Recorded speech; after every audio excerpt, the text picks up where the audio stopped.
성경의 숲을 걷다. 오늘은 열왕기상 3장입니다. 다윗을 이어 그의 아들 솔로몬이 이스라엘의 왕이 되었습니다. 열왕기상 3장은 솔로몬의 이야기를 시작하면서 세 가지를 먼저 언급하고 있는데요. 첫째, 애굽왕 바로의 딸과의 결혼. 둘째, 건축 사업. 셋째, 산당에서 드리는 예배입니다.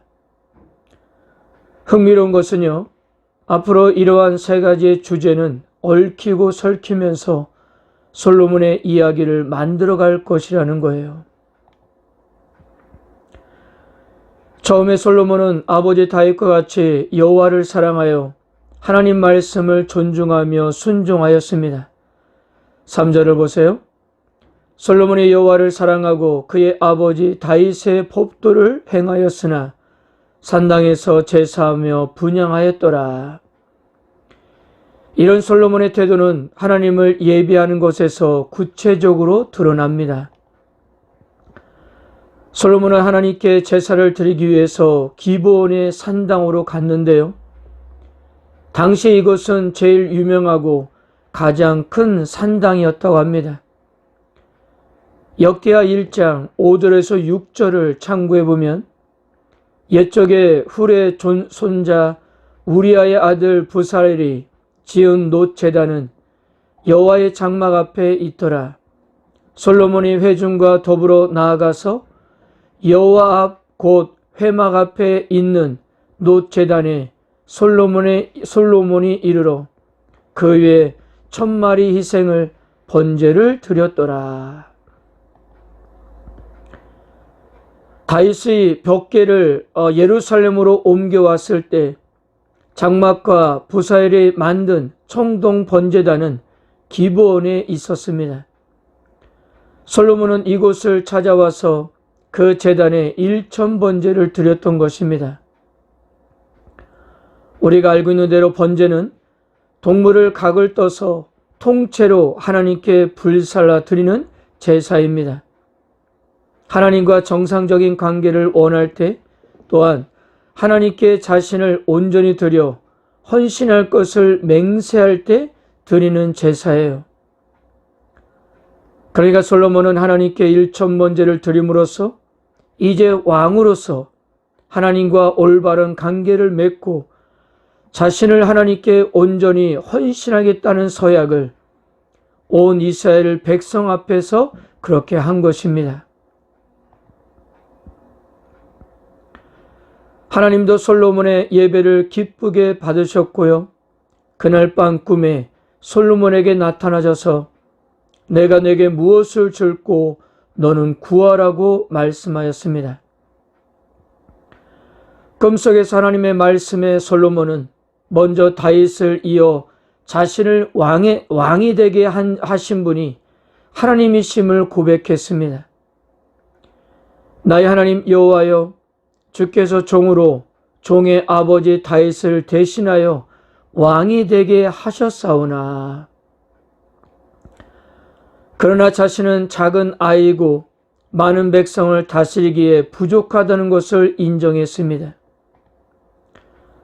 그러면서 듣는 마음을 종에게 주사 주의 백성을 재판하여 선악을 분별하게 하옵소서라고 기도했어요. 여기서 듣는 마음이란 것은 듣고 순종하는 마음, 듣고 이해하는 마음이라는 뜻입니다. 참된 지혜는 하나님의 말씀을 듣고 마음 깊이 받아들이며 온전히 순종하는 데 있다는 거예요.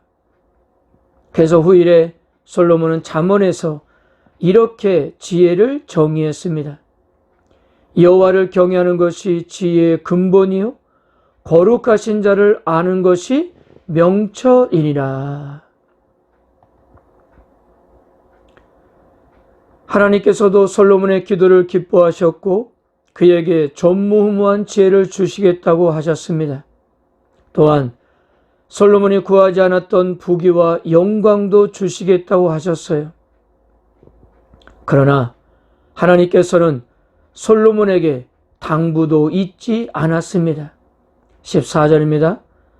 내가 만일 내 아버지 다윗이 행함과 같이 내 길로 행하며 내 법도와 명령을 지키면 내가 또 내 날을 길게 하리라.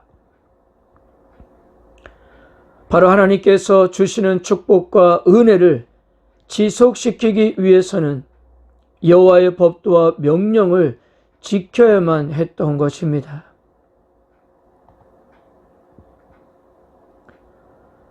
그리고 열왕기상의 성경기자는 16절부터 솔로몬에게 하나님의 지혜가 주어진 사실을 입증하는 예로 당시 온 나라를 뒤흔들어 놓았던 유명한 재판 이야기를 소개합니다.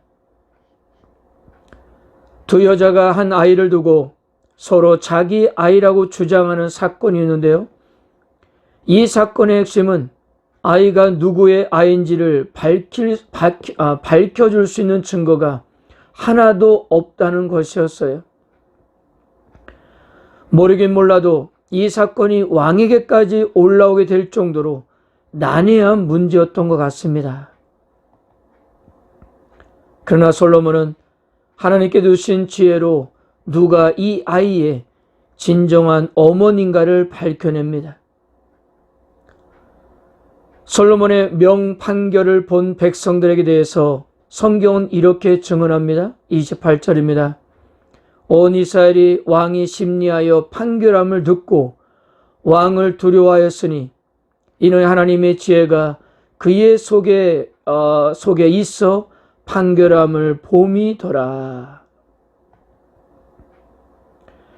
여기서 두려워하다를 해당되는 히브리어 야레는 단순히 무서워하고 공포를 느낀다는 것이 아니라 전율하다, 경외하다라는 뜻으로 하나님으로부터 온 지혜가 솔로몬 왕과 함께 하고 있다는 점을 깨닫고 놀라워했다는 것입니다.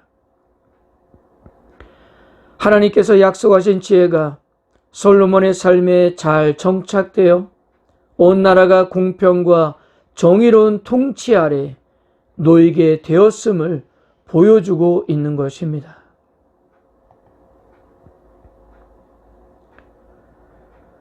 오늘 열왕기상 3장은 하나님을 사랑하여 지혜를 얻은 솔로몬의 긍정적인 모습을 주로 소개하고 있지만요.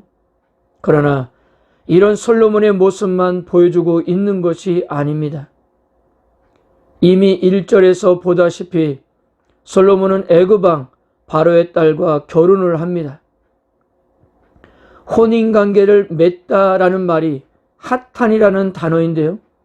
그 뜻이 누구의 사위가 되다라는 의미입니다.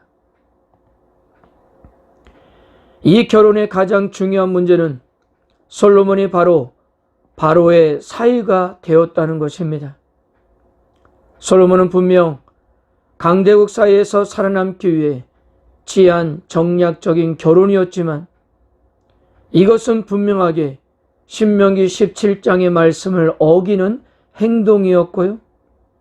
솔로몬은 이 결혼을 통해서 애굽 왕의 영향력 밑에 있게 되었으며 아내의 부정적인 영향을 받게 될 것임을 시사해 주고 있다는 점이었습니다. 그리고 또 솔로몬에게 있어서의 문제는 바로 산당에서의 번제였습니다. 물론 아직도 여호와의 성전 건축이 이루어지지 않는 사항이었지만요. 그럼에도 불구하고 산당에서의 번제는 결코 긍정적으로 평가하지 않는 부분이었습니다. 솔로몬의 산당의 행위는 앞으로 열왕기에서 두고두고 접하게 될 대부분 훌륭한 왕들에 대한 평가에 붙는 꼬리표가 됩니다. 그의 아비 다윗처럼 행하였더라. 그러나 산당은 제하지 않았더라. 결국 애굽의 딸이나 산당의 문제는 후일의 솔로몬이 하나님을 배반하는 근본적인 원인들이 될 것이고요. 이 문제에 대한 결과를 우리는 열왕기상 11장에 가서 확인하게 될 것입니다.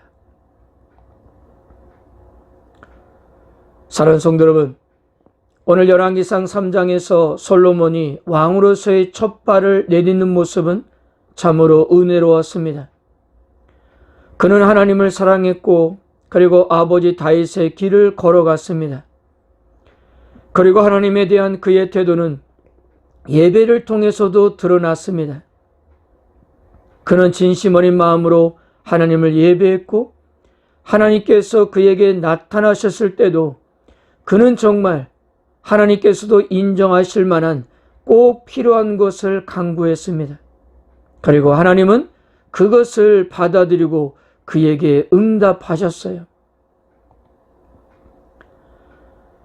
처음 하나님을 향한 그의 마음은 진심이었고 그의 기도도 진심이었어요. 하나님께서도 그런 그의 진심과 기도를 인정하셨습니다. 그러나 그에게는 이중적인 측면도 있었다는 거예요. 열왕기상 3장에서는 이런 측면을 크게 부각시키지 않지만 결국 이것이 솔로몬이 하나님을 떠나게 되는 결과를 초래하게 되었다는 것입니다. 하나님을 사랑했고 다윗의 길을 걸어간 것은 사실이지만 여호와를 향한 온전한 열정은 기대치에 이르지 못했던 것입니다. 그의 마음은 벌써부터 둘로 나눠지고 있었어요. 사랑하는 성도 여러분, 우리들 역시 이러한 이중적인 면을 조심해야 합니다. 하나님을 사랑하고 그분만을 바라보면서 열심히 신앙생활을 해야는 하지만 그러나 여러 가지 어려움과 또한 현대의 복잡한 삶의 환경에서 우리들도 얼마든지 세상의 방법과 타협할 수 있기 때문입니다. 하나님을 믿고 사랑하는 것이 사실이라면 우리가 이 땅에서의 삶에도 쉽게 세상과 타협하지 않고 끝까지 하나님만을 바라보면서 전적인 믿음과 헌신으로 나가야 합니다. 오늘 우리들의 삶에도 하나님을 향한 우리의 믿음과 헌신이 그대로 삶에 적용되어서 어떤 상황에서도 우리들의 마음이 하나님을 향할 수 있는 하루가 되었으면 합니다. 복잡한 삶의 환경일수록 전적인 믿음과 헌신으로 오로지 하나님을 신뢰하고 바라보십시오. 그런 우리들의 삶을 하나님께서는 기뻐할 것이고요. 은혜로 함께할 것입니다. 오늘도 그렇게 승리합시다. 아멘.